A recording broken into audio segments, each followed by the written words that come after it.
Okay, good afternoon. So, dumating na po itong second order natin ng Tilex na power bank na 100,000 mAh. So, ang naging first testing po natin, Isabela, Manila, Cavite. And then, 4 days ang pan po natin. So, 4 na cellphone po for 4 days, non-stop charging. So, nai-0-0 yung kanya. So, napakalaking tulong po. Ngayon, ito pong dumating is ibang kulay green. And hindi ko po alam kung dahil lang sa kulay, mas mura siya. Naging 1.8. Dahil lang sa kulay. So, not sure po kung dahil doon or dahil talagang nai-promo lang din po. So, ito na po yung kanyang second. Gagamitin natin sa site. Dalawang kulay po kasi ito, green saka gray. Pero for some reason, nung tinignan ko yung price, sabi ko bakit mas mura yung green? Parehas na parehas naman po. Ang ala ko po baka may pagkakaiba. Pero wala po talagang pagkakaiba. Okay. Ito po, military green po yung kulay niya. So gagamitin po natin ito sa site. So kasi dati, kapag nauubusan sila ng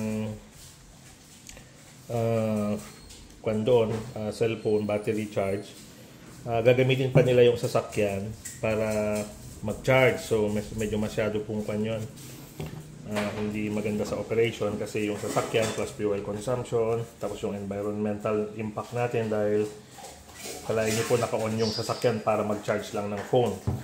So ngayon po ito na ang gagamitin natin. So ang isang nakikita po natin dito na isang improvement, so gagawin na natin mismong yung box niya ang magiging protective case niya. So gugupitin po natin dito and then babalik sa kanya kasi kahit hindi nyo na po tanggalin dito, na i-charge and nakakapag-charge din naman po tayo. So mamaya po gugupitin ko dito and tatanggalin natin to, lagyan natin ng safety tape dito and then yun na po, bit-bit na po. So kahit medyo mapan siya, may bagsak, at least mayroong magkukusyon sa kanya. Kailangan titignan po natin yung heating kung baka bigla naman pong mag-init dahil mawawalan po siya ng ventilation.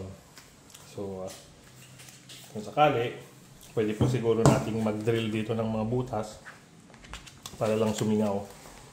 Meron siyang singawan siguro dito sa ilalim. Okay, pakita ko po sa inyo yung finished product nitong case niya na gagawin nating protective case na niya, yung box. Okay?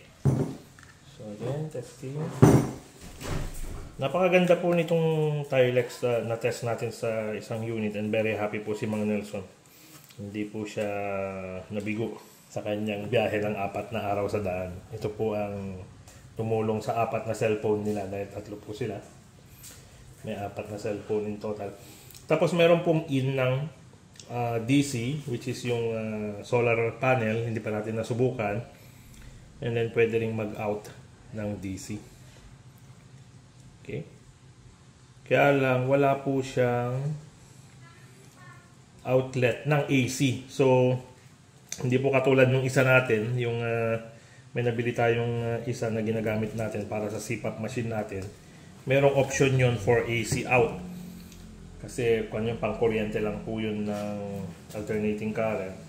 So ito po walang option. So hindi natin magagamit sa mga medical devices natin kung sa mga bumabiyahe po na kailangan ng electrical power para sa kanilang medical devices.